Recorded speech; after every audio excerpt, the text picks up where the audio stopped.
ଆରେ ଆନା ତମେ ଭଲ କହୁଛ ହେଲା ସେଦିନ ଦହି ପଟରେ ଡାକିଲେନି ପୁଣି ଆଜି ଡାକୁନ ତମେ ତ ଆଉ ଯିବିନି ହେଲେ କୁଆଡେ ଆରେ ଯିବି ନାଇଁ ସେମିତି କିଛି କଥା ନାହିଁ ଟିକେ ଆଜି ବ୍ୟସ୍ତ ଥିଲି ତ ଆଉ ଡାକି ପାରିଲିନି ତୋ ନମ୍ବରଟା ତ କାଇଁ ଲାଗିଲାନି କୁଆଡେ ତମେ ମିଛ କଥା ଖାଲି କହୁଛ ଆଉ ଆଜି କଣ କରୁଛ କହିଲ କରୁଛୁ ବୋଲେ ଟିକେ ମାଟି ହାଣ୍ଡି ମଟନ ଟିକେ କରୁଛୁ ସେଇଥିପାଇଁ ଡାକିନ ତମେ ଆଉ ଏ ସେମିତି କିଛି ନାହିଁ ଆସିଲାଣି ତ ବସ ଟିକେ ସହଯୋଗ କର ଏ ଟିକେ ମସଲା ଟା ଟିକେ ବାଟି ଦବ ବାଟାକି ଛୁଆକୁ ତ ମତେ ବାଟିବ ବୋଲି ନା ଟିକେ ଭଲରେ ଫିନିସିଂ କରିକି ବାଟି ଦିଅ ଟମାଟୋ ପକେଇଲେ ତରକାରୀ ଟା ଖଟା କରିଦବ ସେଥିପାଇଁ ଗୋଟିଏ ଟମାଟୋ ପକେଇବା ବୁଝିଲା ନା ୟା ବର୍ତ୍ତମାନ ଆମେ ଟମାଟୋ ଗୋଟିଏ ମାତ୍ର ଛୋଟିଆ ଟମାଟୋ ଆମେ ପକେଇବା ବୁଝିଲା ଚିଲିକା ଲୁଣ ଚିଲିକା ଲୁଣ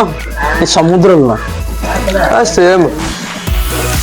ଲୁଣଟା ପକେଇଦେଲେ ଟିକେ ମସଲାରେ ଟିକେ ଭେଦିବ ବୁଝିହେଲା ହାଲକା ଟିକେ ପାଣି ଦେଇଦବା କାହିଁକି ଦବା ଟିକେ ମସଲାଟା ଲାଗି ଲାଗି ଆସିବ ସେଥିପାଇଁ ଆମେ ଟିକେ ପାଣି ଦେଇକି ତାକୁ ଘାଣ୍ଟିବା ଆଉ କିଛି ପକେଇବାନି ସିଧାସଳଖ ମଟନ ପକେଇଦବା ଆଳୁ ତ ଛଣା ହେଇକି ଆମର ଅଛି ଆଉ ଟିକେ କାଶ୍ମୀରୀ ଲଙ୍କା ଗୁଣ୍ଡଟା ପକେଇବା କାଶ୍ମୀର ଲଙ୍କା ଗୁଣ୍ଡଟା ପକେଇଲେ କଣ ହବ କହିଲା ନା ନାଲି ଦେଖାଯିବ ନାଲି ଦେଖାଯିବ ଆମେ କଲର ଫୁଡ କଲର ଆମର ଯୋଉ ୟୁଜ ହଉଛି ମାର୍କେଟରେ ସେଟା ଭାରି ବିଷାକ୍ତ ଦେହ ପାଇଁ ସୋୟା ସସ୍ ନାହିଁ ସୋୟା ସସ୍ ବି ସେୟା କିନ୍ତୁ ଲାଲ କଲର ପାଇଁ ଯୋଉ କଲର ପଡୁଛି ମାର୍କେଟରେ ଯୋଉ ବିକ୍ରି ହଉଛି ସେଗୁଡା ଦେହ ପାଇଁ ଭାରି କ୍ଷତିକାରକ ହେଲା ନା ଇଏ ଏବେ ସିନା ଆମେ ଗ୍ରାଇଣ୍ଡର କରିଦଉଛେ କିନ୍ତୁ ଆଗ କାଳରେ ଗ୍ରାଇଣ୍ଡର ବ୍ୟବସ୍ଥା କିଛି ନଥିଲା ସେତେବେଳେ ଗ୍ରାଇଣ୍ଡିଙ୍ଗ ନ ହେଇକି ଶିଳ ବଟା ହଉଥିଲା ଆଉ ଶିଳ ବଟାର ଖାଦ୍ୟ ଭାରି ସୁଆଦିଆ ଯେହେତୁ ଆଉ ସେ ଜିନିଷ ନାହିଁ ସେ କଥାକୁ ଟିକେ ଆଉ ଟିକେ ଲୋକଲୋଚନକୁ ଆଣିବା ପାଇଁ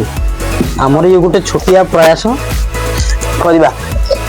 କରିବା ନୁହେଁ କରୁଛେ ବୁଝିହେଲା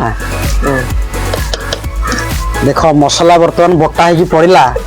କେମିତି ବାସ୍ନା ହେଲାଣି ଦେଖ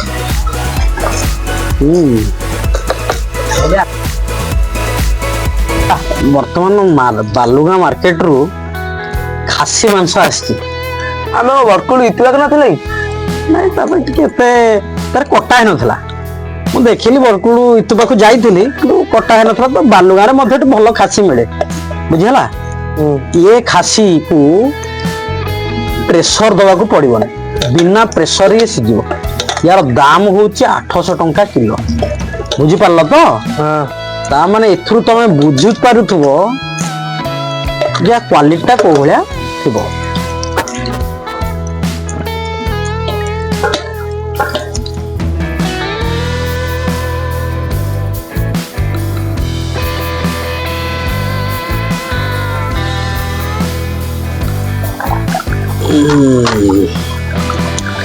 सानू हाँ वर्तमान मटन रेडी केमती कौन है खाई देखियो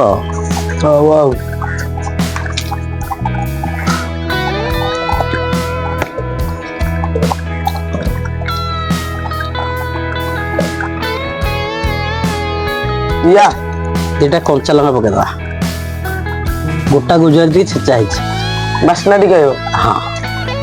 मटन पाई गुजराती और गोलमरीच निहाती दरकार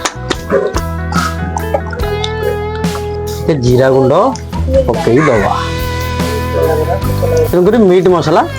हल्का पकई दवा मोए मटन ना मीरे मीट मिसा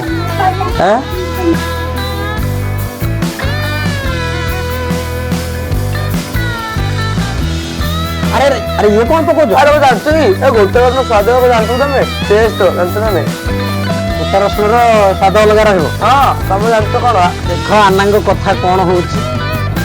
हां ना गुंडा टी काढिबोटी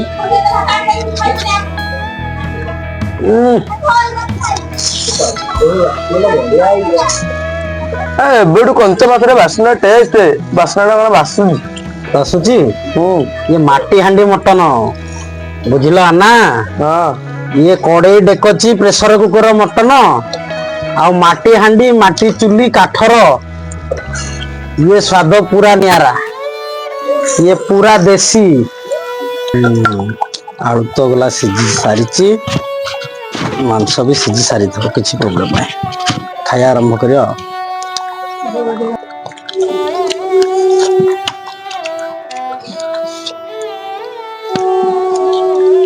ମଟନ ଟା ଟିକେ ସିଝିଥାନ୍ତା ବୋଧେ ନାଇଁ ଠିକ ଅଛି ଠିକ ଅଛି। ଆରେ ଲୁଣ ରାଗ ମସଲା କେମିତି ଅଛି? ସବୁ ଠିକ ଅଛି। ସବୁ ଠିକ ଅଛି। ଆପଣ ବି ଘର କରି ଖାଆନ୍ତୁ। ଆମ ଭିଡ଼ିଓ ଟିକେ